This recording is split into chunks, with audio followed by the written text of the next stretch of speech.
wonderful global family of language learners, and a very big warm welcome back to another stimulating episode of Idiom Insights.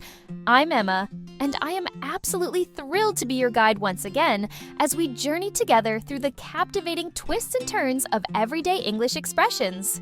It's truly a joy to connect with you all and explore these fascinating phrases. And a very enthusiastic hello from me too. It's Jack, your co-explorer in the fascinating world of words, ready to dive into meanings, origins, and maybe even share a chuckle or two. Welcome back to Idiom Insights. Emma, I was just thinking about today's idioms. They seem to cover quite essential human activities: watching, changing behavior, waiting, and having expertise. It really shows how these phrases become embedded because they relate to such fundamental parts of our daily lives and experiences, doesn't it? That's a wonderful observation, Jack. They truly do reflect those core experiences. And understanding idioms like the ones today, about maintaining vigilance, breaking free from routines, coping with periods of inactivity, and demonstrating competence, helps learners grasp the subtle ways native speakers express these common ideas. It's not just about knowing what the words mean, but how they are used to convey a specific feeling or situation efficiently and often vividly. It adds layers of meaning beyond the purely literal. Precisely. It's about appreciating the textures and colors these phrases add to the language. So, let's get ready to appreciate the textures of today's selection. On this detailed episode of Idiom Insights, we are going to meticulously explore these 4 very useful expressions. First, maintaining awareness. Keep an eye out. Similar perhaps to keeping your eyes peeled, but let's see if there's a subtle difference. Next, breaking free from routines. Kick the habit, a phrase implying struggle and determination against something ingrained. Then, dealing with waiting, kill time. How do we occupy ourselves when there's nothing else to do? And finally, demonstrating expertise. Know the ropes. Understanding the system from experience. A really practical and insightful group today, Jack. These are definitely phrases you'll encounter frequently. Before we start looking closely at what it means to keep an eye out, we'd love to share that quick, friendly reminder from your Idiom Insights team. If you're finding these explorations into English beneficial and you don't want to miss any future discussions, please do consider taking just a moment to hit that subscribe or follow button wherever you listen. It keeps you automatically updated with all our new releases. Absolutely. It's the best way to ensure you get your regular serving of idiom knowledge. And of course, we're always incredibly grateful for your support through likes and positive ratings. They genuinely help other enthusiastic English learners find idiom insights and become part of our fantastic global community. Okay, enough friendly persuasion. Emma, let's talk about vigilance. Keep an eye out. How does this work? Is it just about looking? It's a bit more active than just looking, Jack, though perhaps slightly less intense than keeping your eyes peeled, which implies very focused searching. To keep an eye out for someone or something means to watch carefully and maintain vigilance so that you will notice them or it when they appear or happen. It suggests being alert and ready to spot something specific that you are expecting or hoping to see, but which isn't necessarily present right now. It's about maintaining awareness over a period while doing other things, ready to notice the specific target when it appears.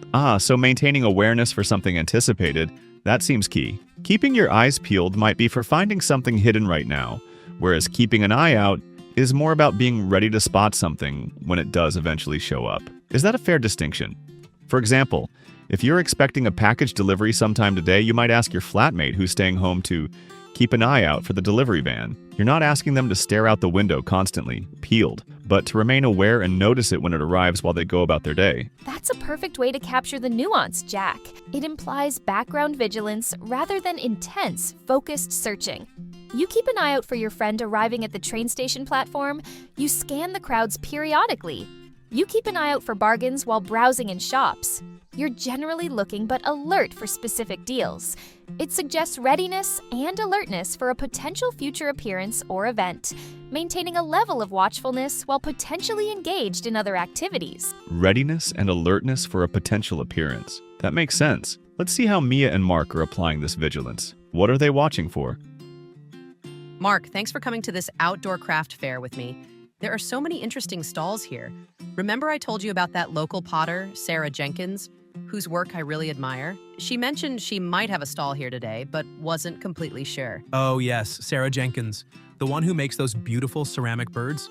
Her work is lovely. It would be great if she is here. Have you seen any sign of her stall yet? This place is quite big, with lots of different sections. No, not yet. We've only walked through the jewelry and textile section so far. She'd likely be in the ceramics or general crafts area, probably over on the other side of the field. Can we wander over there? I'd hate to miss her if she did decide to come today. Absolutely, let's head that way. There are dozens of stalls though, so finding hers might take some looking, especially if it's small or tucked away. Exactly. Let's just browse normally, but we both need to really keep an eye out specifically for her name or her distinctive pottery style. Can you help me look? Of course, consider my potter spotting senses engaged. We'll wander through the ceramics area, enjoying the other stalls too, but we'll definitely keep an eye out for Sarah Jenkins or those ceramic birds. Let me know if you spot anything that looks promising. That dialogue fits the idiom perfectly. They aren't intensely searching every single stall with maximum focus right now, but they are maintaining a state of heightened awareness specifically for Sarah Jenkins' stall while generally browsing. Precisely. Mia asks Mark to keep an eye out for Sarah's stall, meaning to stay alert and notice it if they come across it during their general browsing. It implies vigilance for something specific that they hope to find but isn't guaranteed to be there, requiring careful observation amidst other activities. So listeners, what sort of things do you often have to keep an eye out for in your daily life? Now, from watching carefully, let's move to actively changing behavior. Our second idiom is kick the habit. Jack, the word kick suggests quite a forceful action against something persistent. It absolutely does, Emma. That forceful kick is central to the meaning. To kick the habit means to force yourself to stop doing something harmful, annoying, or otherwise undesirable that you have done regularly for a long time, essentially to break a bad habit. The idiom emphasizes that stopping requires a determined, often difficult effort, because habits, especially long-standing ones, can be very hard to overcome. It implies a conscious struggle and a decisive break from the routine. Conscious struggle and a decisive break. Yes, that captures it. It's not just casually stopping. It's about actively fighting against an ingrained pattern.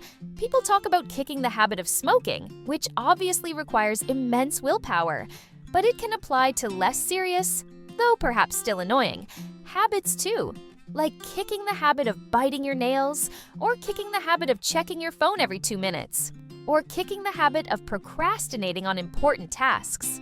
The common factor is the need for deliberate effort to overcome a persistent, often negative pattern of behavior. Exactly. It acknowledges the difficulty involved. Saying, "I need to kick this habit," implies you recognize it won't be easy, that the habit has a hold on you that needs to be forcefully broken. It's a statement of intent that signals a real battle ahead. It's much stronger than just saying, "I should probably stop doing that." Kicking suggests a more determined, perhaps even aggressive approach needed to succeed against the habit's resistance. It's about taking control back. Taking control back, that's a powerful way to view it. It frames the habit as something that needs to be overcome forcefully. Let's hear from Mia and Mark. Who is trying to break free from an unwanted routine? Mark, you seem much more alert and less jittery this week than usual in the afternoons. Have you changed something? You normally have that mid-afternoon slump, followed by another strong coffee. Ah, you noticed. Well, yes, I decided last weekend that I really needed to do something about my excessive coffee consumption. I was easily drinking 5 or 6 strong cups a day, sometimes more. It was making me anxious, affecting my sleep, and giving me those energy crashes in the afternoon. 5 or 6 cups. Wow, yes, that is quite a lot. So what have you done? Cut down? Switch to decaf? I decided to go cold turkey. Well, almost. I realized just cutting down gradually probably wouldn't work for me. I needed to make a decisive break. So, since Monday, I've completely stopped drinking coffee altogether. I'm trying to finally kick the habit for good. You've completely stopped? Since Monday? Mark, that's amazing. That takes real willpower, especially when you were drinking so much. Have you had withdrawal symptoms like headaches? Oh yes, the first couple of days were rough. Headaches, tiredness, serious cravings. It was genuinely difficult, but I just kept reminding myself why I wanted to stop. It's still a struggle, especially in the afternoons, but I'm determined to kick the habit this time. I do feel less anxious already, even if I am a bit tired. Well, I'm really impressed. Keep it up. Kicking a habit like that is tough, but you're doing brilliantly. That conversation really highlights the effort involved. Mark didn't just reduce his coffee, he decided to stop completely, acknowledging it as a difficult habit to break. Precisely. He uses the phrase kick the habit twice to emphasize his determined effort to forcefully stop his long-standing excessive coffee consumption. His description of the withdrawal symptoms further underscores the struggle implied by the idiom. It perfectly shows the meaning of making a determined effort to stop a persistent bad habit. Listeners of Idiom Insights, is there a habit you'd like to kick? Now, from kicking bad habits, let's talk about dealing with periods where there's nothing specific to do. Our third idiom is kill time. Emma, this phrase sounds slightly negative, almost violent towards time itself. What's the feeling behind it? Haha, it does sound a bit aggressive towards poor old time, doesn't it? But the feeling behind kill time isn't usually aggression, but rather boredom, impatience, or simply the need to occupy oneself during an unavoidable period of waiting. When you kill time, you do something unimportant or only mildly engaging, simply to make a period of waiting seem shorter or less tedious. The activity you choose isn't the goal in itself. Its sole purpose is to fill the empty time until something else you're waiting for happens. So the activity is just filler, a way to make unwanted waiting pass more quickly. It implies the time itself isn't valuable or being used productively in that moment. You just want it to be over. This contrasts with phrases like making the most of your time or using time wisely. When you're killing time, you're often doing something fairly pointless just to distract yourself. Examples might include flicking through channels on a TV you're not really watching, playing a simple game on your phone while waiting for a delayed bus, or aimlessly wandering around shops you have no intention of buying anything in while waiting for a friend. Exactly, Jack. The lack of purpose in the activity itself is key. It's chosen for its ability to occupy the mind or body, however trivially, during a period of enforced waiting. Think about long journeys. People often bring books, music, or puzzles specifically to kill time on the plane or train. Or if you arrive very early for an appointment, you might browse social media or walk around the block just to kill time until the scheduled moment. The phrase acknowledges that the waiting period itself is undesirable or tedious, and you're looking for ways to make it less noticeable. Making the wait less noticeable. That's a good way to put it. Let's hear how Mia and Mark are dealing with an unexpected waiting period. What are they doing to pass the time? Oh, Mark, look at the departures board. Our train has been delayed by another hour. First, it was 30 minutes late. Now it's 90 minutes in total. This is getting ridiculous. 90 minutes delayed? You're kidding. Ugh, that's so frustrating. We're going to be really late arriving at Sarah and Ben's place now, and there's absolutely nothing to do here at this tiny station. We've already had a coffee, and there are no interesting shops nearby. I know! What on earth are we going to do for an hour and a half just sitting here? I've already finished my book. This is going to drag terribly. Well, we just have to find ways to kill time, I suppose. Let's see. I have that silly puzzle game on my phone we could play together. Or we could maybe try doing that newspaper crossword even though we're usually terrible at them. The crossword? Okay, why not? It will at least give our brains something to focus on besides being annoyed about the delay. It's not exactly exciting, but it's better than just staring into space. Let's grab the paper. Anything to kill time. Agreed. Crossword puzzle it is.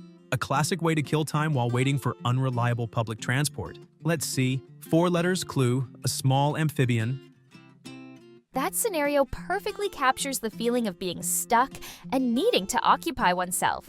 The train delay creates an unwanted period of waiting with limited options. Precisely. Mark suggests activities like a phone game or a crossword, explicitly identifying their purpose as being to kill time. Mia agrees, choosing the crossword as a way to make the tedious wait pass more quickly, reinforcing the idiom's meaning of doing something relatively unimportant just to fill a waiting period. Listeners, what's your go-to activity when you need to kill time? And finally, let's turn to our fourth idiom, which is all about competence and experience within a system. Know the ropes. Jack, this phrase, like batten down the hatches, seems to have nautical origins again. Can you shed some light? Absolutely, Emma. The origin is widely believed to be nautical. On old sailing ships, there were miles of ropes, the rigging, controlling the sails and masts. A sailor needed to know exactly which rope did what, how to tie specific knots, and how to operate the whole complex system efficiently and safely, especially under pressure. So, someone who knew the ropes was an experienced, competent sailor. Idiomatically, therefore, to know the ropes means to be very familiar with and understand how to do a particular job, activity, or operate effectively within a specific system organization, or situation. It implies practical experience, competence, and understanding of the procedures, both formal and informal. Practical experience and understanding of procedures. That's key. It suggests more than just theoretical knowledge. It implies the ability to navigate the reality of the situation effectively. Someone who knows the ropes in a large company understands not just the official rules, but also the unwritten procedures, who the key decision makers really are, how to get things done efficiently, and potentially how to avoid common pitfalls. It suggests seasoned expertise gained through time and practice. That unwritten rules aspect is often a big part of it, isn't it? Knowing the official procedure is one thing, but knowing how things actually work day to day often requires that deeper understanding that comes from experience. When a new employee starts a job, they might be told, "Spend some time with Susan. She's been here for 20 years and really knows the ropes." This implies Susan has the practical wisdom and insider knowledge, beyond just the training manual, that will be invaluable for the newcomer to learn how to operate effectively within that specific workplace culture and system. Exactly. It signifies practical, often hard-won expertise within a particular context. Let's listen to Mia and Mark's final dialogue. Who is demonstrating this kind of experienced competence?